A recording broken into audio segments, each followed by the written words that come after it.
साल 1983 फरवरी का महीना था। सर्दी का मौसम अभी पूरी तरह से बीता नहीं था। इसी फरवरी महीने की 12 तारीख को दिल्ली से सैकड़ों किलोमीटर दूर मध्य प्रदेश के भिंड में एक मंच तैयार किया गया था। यह मंच किसी नेता के भाषण देने के लिए नहीं था। इसे दस्यु सुंदरी के नाम से मशहूर डकैत फूलन देवी के आत्मसमर्पण के लिए तैयार किया गया था।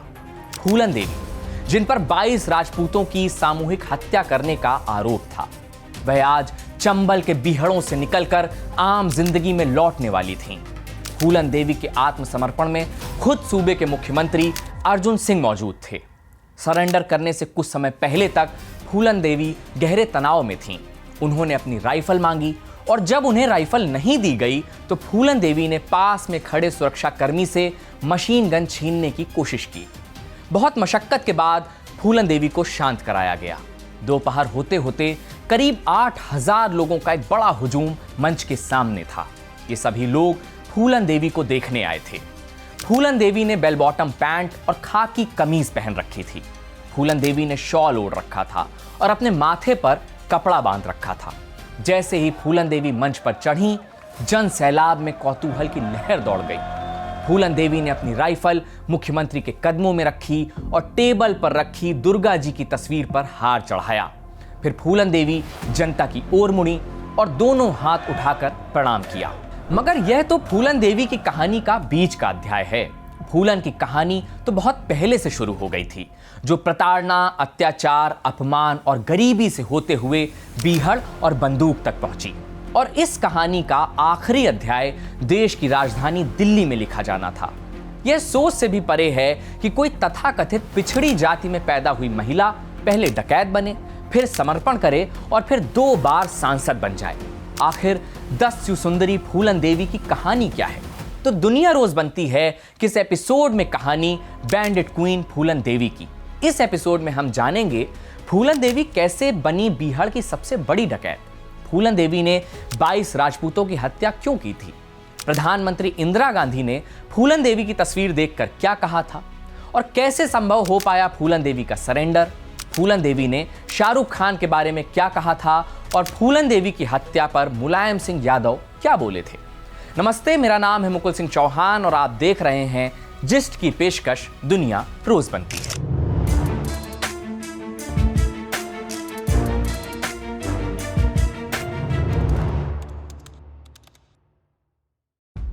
चंबल का बीहड़, यह एक अजीब सा इलाका है। बीहड़ की जमीन पर गहरी खाइयों और टेढ़े मेढ़े रास्तों का जाल है। तपती दोपहर में यह इलाका भयावह और रहस्यमय लगता है। इसी बीहड़ के इलाके को चीरती हुई गुजरती है चंबल नदी। चंबल नदी के बारे में कहावत बड़ी मशहूर है। दरस करे तो रागी होए, परस करे तो बागी होए, करे आचमन मूर सिराए, चंबल तो बड़बागी होए। चंबल के बीहड़ का इलाका 3 राज्यों में पसरा हुआ है, उत्तर प्रदेश, मध्य प्रदेश और राजस्थान। बीहड़ की जमीन को बागियों की जमीन कहा जाता है, इसलिए बीहड़, बंदूक और बागी तीनों एक दूसरे के पूरक रहे हैं। साल था 1963 का। उत्तर प्रदेश के जालौन का इलाका भी बीहड़ का इलाका माना जाता है। इसी इलाके के एक गांव में फूलन देवी का जन्म हुआ। फूलन देवी कथित तौर पर पिछड़ी कही जाने वाली मल्लाह जाति से आती थीं। फूलन देवी की उम्र तब 10 साल रही होगी। फूलन अपने चाचा और चचेरे भाई मैया दीन से जमीन के लिए लड़ पड़ी थीं। चचेरे भाई मैया दीन ने फूलन को इतना मारा कि वो अधमरी हो गईं। 1 साल बाद यानी 11 साल की उम्र में फूलन की शादी 40 साल के एक अधेड़ उम्र के आदमी से कर दी गई। यह फूलन के लिए किसी त्रासदी से कम नहीं था। छोटी सी उम्र में ही फूलन के जीवन में प्रताड़ना, मारपीट जैसी घटनाएं आम हो गईं।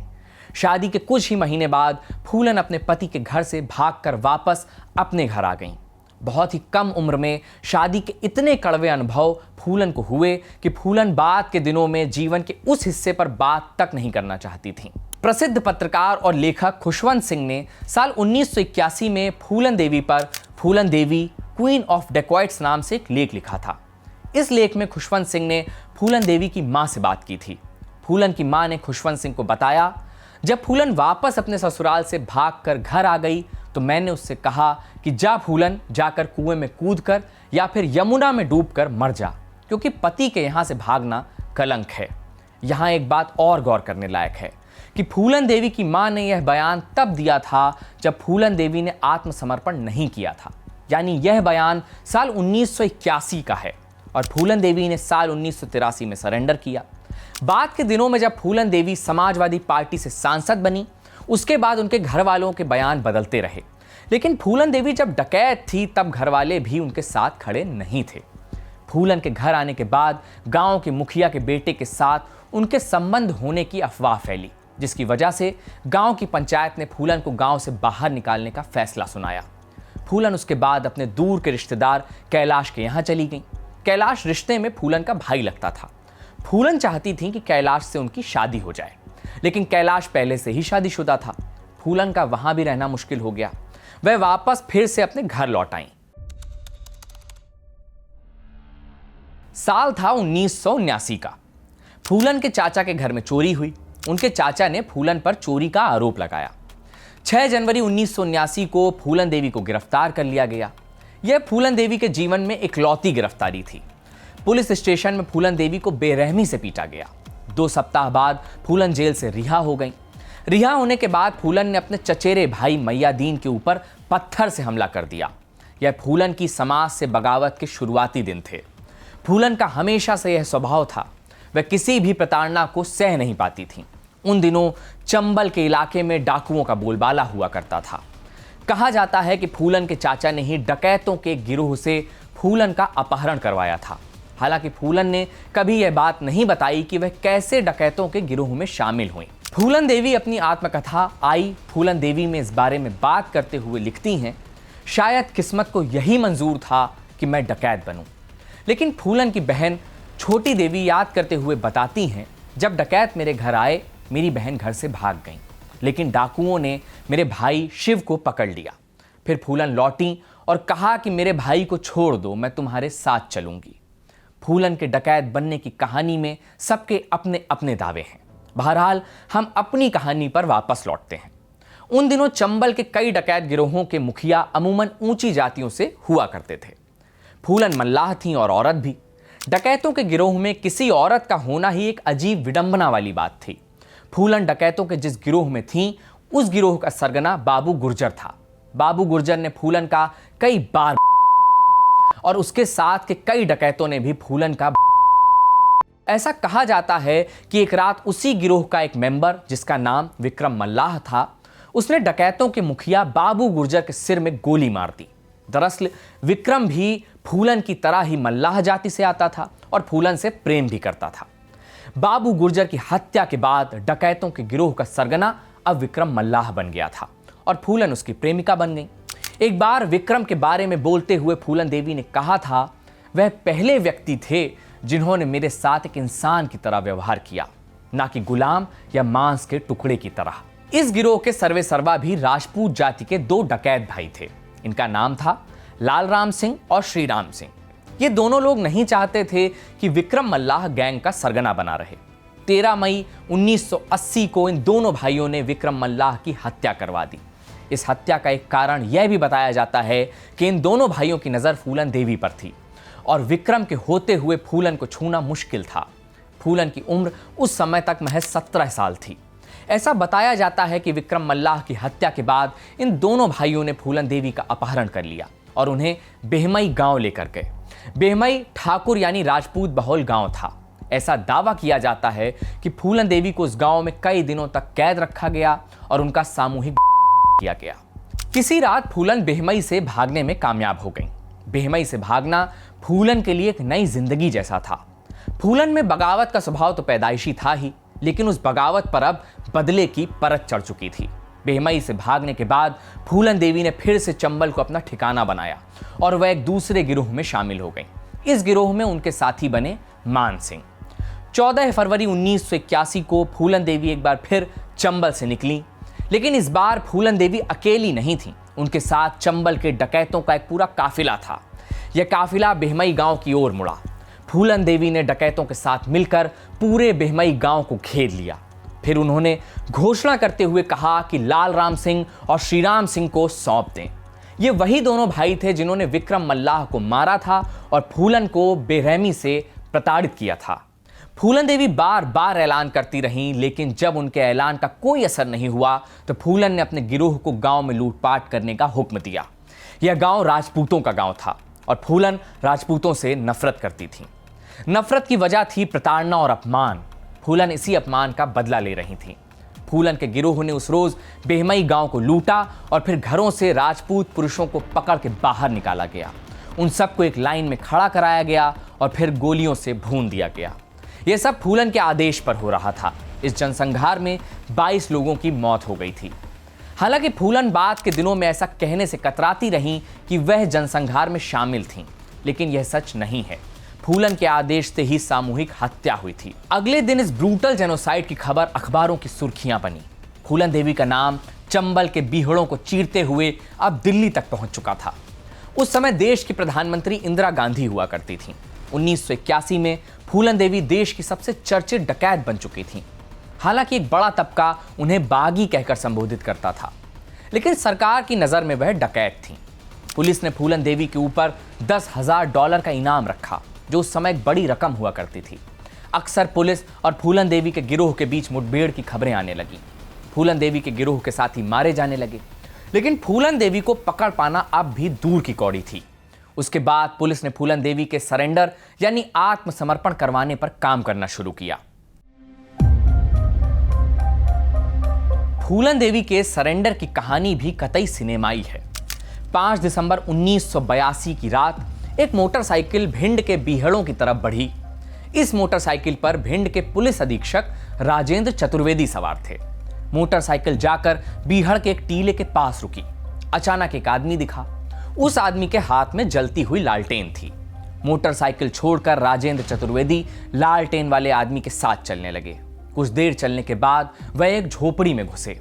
पुलिस अधीक्षक राजेंद्र चतुर्वेदी को खाने के लिए दाल, चपाती और भुने हुए भुट्टे दिए गए। फिर कुछ कानाफूसी के बाद एक शख्स ने कहा, चलिए साहब। कई किलोमीटर चलने के बाद और कई गाइड बदलने के बाद वो चंबल नदी के किनारे एक टीले पर पहुंचे। राजेंद्र चतुर्वेदी याद करते हैं, मैं जब टीले पर चढ़ा तो एक लंबा शख्स झाड़ के पीछे से बाहर निकला। उसकी शक्ल जीसस क्राइस्ट से मिलती जुलती थी। उसने मेरा पैर छुआ और कहा कि मैं मान सिंह हूं। कुछ ही सेकंड बाद उसी झाड़ से नीले रंग का बेल बॉटम और नीले रंग का ही कुर्ता पहने एक महिला सामने आई। उनके कंधे तक बाल थे, जिसे उन्होंने रुमाल से बांध रखा था। वह दस्य सुंदरी के नाम से मशहूर फूलन देवी थी। फूलन देवी ने राजेंद्र चतुर्वेदी के पैर छुए और पैर पर ही 501 रुपए रख दिए। यह फूलन का अपना अंदाज था। राजेंद्र चतुर्वेदी और फूलन देवी के बीच बातचीत शुरू हुई। राजेंद्र चतुर्वेदी ने फूलन देवी से कहा, मैं आपके घर से होकर आ रहा हूं, आपके माँ बाबा और बहन से मिला हूं। फिर चतुर्वेदी ने फूलन देवी को उनकी माँ और छोटी बहन की तस्वीर दिखाई, जिसे उन्होंने कैमरे से लिया था। फूलन देवी तस्वीर देखकर भावुक हो गईं। थोड़ी देर बाद फूलन देवी ने राजेंद्र चतुर्वेदी से पूछा, आप मुझसे क्या चाहते हैं? चतुर्वेदी का जवाब था, हम चाहते हैं कि आप सरेंडर कर दें। इतना सुनते ही फूलन देवी आग बबूला हो गईं। वह गुस्से से चीखते हुए बोली, तुम क्या समझते हो मैं तुम्हारे कहने भर से हथियार डाल दूंगी? मैं फूलन देवी हूं, मैं इसी वक्त तुम्हें गोली से उड़ा सकती हूं। राजेंद्र चतुर्वेदी इतना सुनते ही अवाक रह गए। वे कुछ देर चुप रहे। उन्हें चुप देखकर फूलन देवी थोड़ा शांत हो गईं। फिर वह रोटी सेकने लगी। रोटी सेकते हुए ही फूलन देवी ने पूछा, अगर मैं हथियार डालती हूं तो क्या आप मुझे फांसी पर चढ़ा दोगे? चतुर्वेदी का जवाब था, नहीं, सरेंडर करने वालों को फांसी पर नहीं चढ़ाया जाता। राजेंद्र चतुर्वेदी के पास उन दिनों एक कैमरा हुआ करता था। उन्होंने उसी कैमरे से फूलन देवी की एक तस्वीर खींचकर दिखाई। फूलन ने अपनी तस्वीर देखकर चहकते हुए कहा, आप तो जादू करियो। चतुर्वेदी फूलन के पास 12 घंटे तक रहे और जब चलने लगे तो फूलन देवी ने एक अंगूठी देते हुए कहा, यह अंगूठी मेरी मां को दे देना। फूलन देवी से मुलाकात करने के बाद पुलिस अधीक्षक राजेंद्र चतुर्वेदी भिंड पहुंचे। वहां पहुंचकर उन्होंने मध्य प्रदेश के तात्कालिक मुख्यमंत्री अर्जुन सिंह को फोन किया। अर्जुन सिंह इसी फोन का इंतजार कर रहे थे। चतुर्वेदी ने अर्जुन सिंह से केवल इतना कहा, सर 2 डाउन इन। ये एक तरह का कोड वर्ड था। उसके बाद चतुर्वेदी ने सीधे दिल्ली के लिए उड़ान भरी। चतुर्वेदी के साथ एक और आदमी था। यह आदमी फूलन देवी का आदमी था। चतुर्वेदी दिल्ली में उतरकर सीधे मध्य प्रदेश भवन गए, जहां उनकी मुलाकात मुख्यमंत्री अर्जुन सिंह से हुई। कुछ दिनों के बाद अर्जुन सिंह और राजेंद्र चतुर्वेदी उस वक्त की प्रधानमंत्री इंदिरा गांधी से मिलने सफदरजंग रोड गए। अर्जुन सिंह ने चतुर्वेदी की ओर इशारा करते हुए कहा, ये आपके लिए कुछ लाए हैं। जब चतुर्वेदी ने इंदिरा गांधी को फूलन देवी की तस्वीर दिखाई तो इंदिरा गांधी ने कहा, she is not very good looking. फिर कुछ देर चुप रहने के बाद इंदिरा गांधी बोली, आप लोग आगे बढ़िए, हम आपके साथ हैं। दिल्ली से इशारा हो चुका था। अब मध्य प्रदेश की राज्य सरकार और दिल्ली की केंद्र सरकार दोनों फूलन देवी के सरेंडर के लिए राजी थीं। लेकिन फूलन देवी को अब भी सरेंडर पर यकीन नहीं था। फूलन देवी को लगता था कि सरकार या तो उनका एनकाउंटर कर देगी या फिर उन्हें फांसी पर चढ़ा दिया जाएगा। इसलिए वह सरेंडर के लिए राजी होने से आखिर तक कतराती रहीं। फूलन देवी को यकीन दिलाने के लिए राजेंद्र चतुर्वेदी ने फूलन देवी से कई बार जाकर मुलाकात की। एक बार तो चतुर्वेदी अपनी पत्नी को फूलन देवी से मिलाने बीहड़ ले गए। फूलन देवी ने अपनी आत्मकथा में भी इस घटना का जिक्र किया है। फूलन देवी लिखती हैं, चतुर्वेदी की पत्नी बहुत सुंदर और दयालु थी। वो मेरे लिए शॉल, कपड़े और कुछ तोहफे लेकर आई थीं। वो अपने साथ घर का खाना भी लाई थीं। जब चतुर्वेदी से पूछा गया कि वह फूलन देवी से अपनी पत्नी को मिलवाने क्यों लेकर गए थे, तो उन्होंने मुस्कुराते हुए कहा था कि मैं फूलन को दिखाना चाहता था कि मैं उस पर किस हद तक विश्वास करता हूं। फूलन देवी के आत्मसमर्पण की तारीख 12 फरवरी 1983 तय हुई। जगह थी मध्य प्रदेश का भिंड। एक बड़ा सा मंच बनाया गया था जिस पर कई कुर्सियां रखी गई थी। फूलन देवी के आत्मसमर्पण में खुद मध्य प्रदेश के तात्कालिक मुख्यमंत्री अर्जुन सिंह शामिल होने वाले थे। 12 तारीख की सुबह फूलन घबराई हुई थीं। वह पूरी रात नहीं सो पाई थीं। वो गहरे तनाव में थीं। फूलन देवी भिंड में जहां रुकी थीं, उससे सरेंडर का ग्राउंड थोड़ा दूर था। वहां ले जाने के लिए फूलन देवी को कार में बैठाया गया। फूलन देवी ने कार में बैठते ही पुलिस अधीक्षक चतुर्वेदी से अपनी राइफल वापस मांगी। चतुर्वेदी ने जब राइफल देने से इनकार कर दिया तो फूलन देवी चतुर्वेदी के बॉडीगार्ड से मशीन गन छीनने की कोशिश करने लगी। बहुत समझाने पर फूलन देवी शांत हुई। मंच पर जाने से पहले फूलन देवी ने अपने बालों में कंघी की, अपने माथे पर लाल कपड़ा बांधा। मंच पर वह जैसे ही चढ़ने को हुई, पुलिस वालों ने फूलन की राइफल वापस कर दी।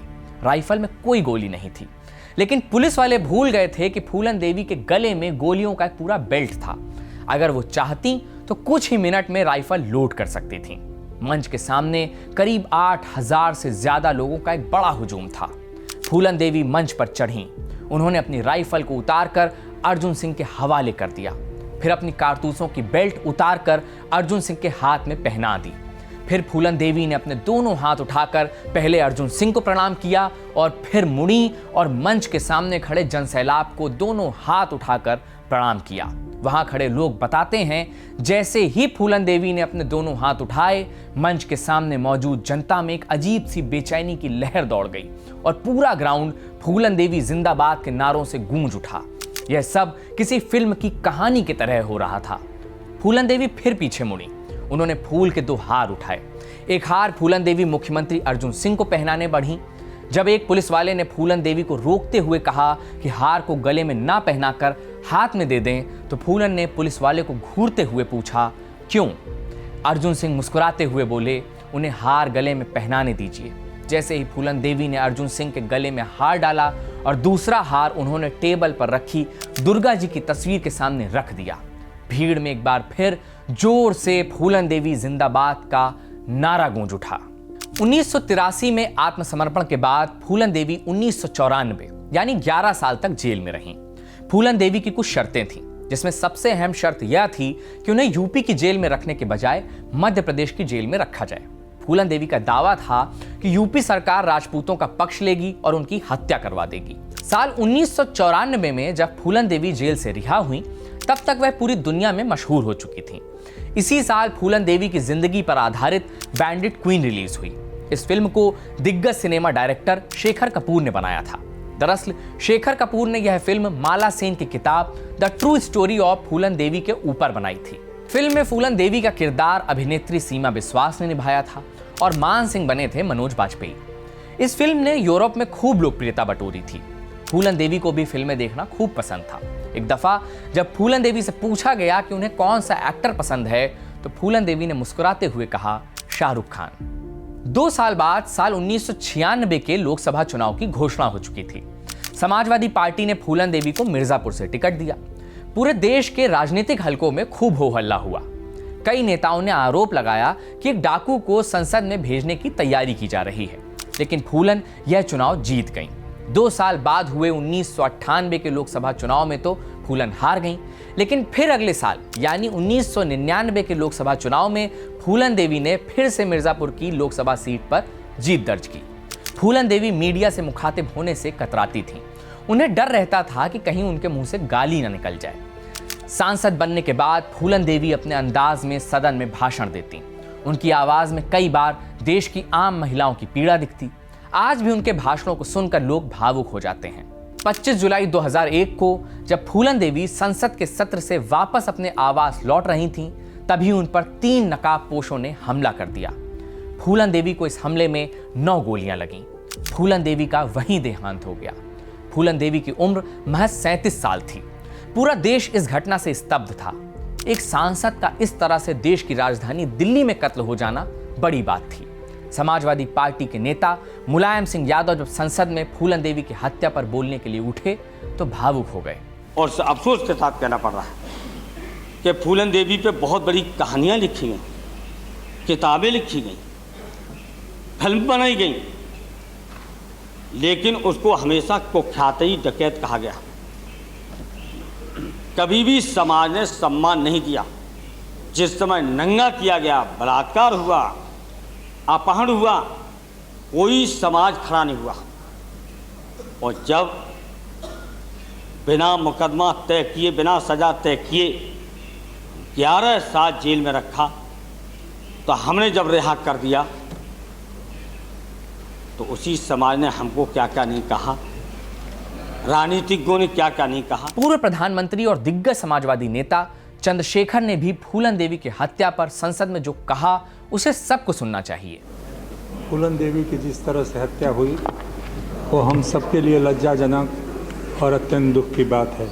आंसू आज मुलायम सिंह बहा रहे हैं, आंसू आज बहा रही है फूलन देवी के परिवार के लोग, उनके क्षेत्र के लोग, लेकिन वो आंसू गरीब का आंसू है, वो आंसू बेबस का आंसू है। गरीब और बेबस का आंसू जब बहता है तो एक दिन वो आग बन करके बड़े बड़े महलों को जला देता है। लेकिन इन सब के बीच फूलन देवी के हत्यारों का क्या हुआ? अदालत ने शेर सिंह राणा को फूलन देवी की हत्या के मामले में दोषी पाया और उसे उम्र कैद की सजा सुनाई। इस हत्याकांड के 12 अभियुक्त थे, जिसमें केवल एक को सजा हुई। कहा जाता है कि शेर सिंह राणा ने स्वीकार किया था कि बेहमई में राजपूतों के नरसंहार का बदला लेने के लिए उसने फूलन देवी की हत्या की। फूलन देवी तो अब इस दुनिया में नहीं है, लेकिन आज भी जब किसी महिला पर अत्याचार होता है तो फूलन देवी का उदाहरण दिया जाता है। फूलन देवी ने पिछड़ी जाति की महिला होने के बावजूद पितृसत्तात्मक समाज को चुनौती दी और उसे कई मायनों में परास्त भी किया, जिसे आज भी याद किया जाता है। जाते जाते हिंदी के मशहूर कवि नरेश सक्सेना की कविता सुनते जाइए, जो चंबल और फूलन की कहानी कहती है। चंबल में पानी नहीं खून बहता है, चंबल में मछलियां नहीं लाशें तैरती हैं। चंबल की बेटियों के नाम हुए फूलन देवी, कुसुमा नाइन, गुल्लो बेड़िन। फूल, कुसुम और गुल, लेकिन फूलों के नाम वाली ये बेटियां फूल नहीं थीं। फूलों को नंगा नहीं किया जाता, झोटा पकड़कर घसीटा नहीं जाता, फूलों को जलती हुई बीड़ियों से नहीं दागा जाता। तो यह फूलन देवी की कहानी थी, जिसे लिखा था हमारे साथी शुभम ने। आप दुनिया रोज बनती है कि प्लेलिस्ट पर जाएं, हमारे और भी एपिसोड्स देखें। हमें कमेंट करके बताएं कि आप किन किन किरदारों की कहानियां सुनना चाहते हैं। इस वीडियो को प्यार दीजिए, लाइक करिए, सब्सक्राइब करिए चैनल को और अपना प्यार और दुलार बनाए रखिए। वीडियो देखने के लिए बहुत बहुत शुक्रिया।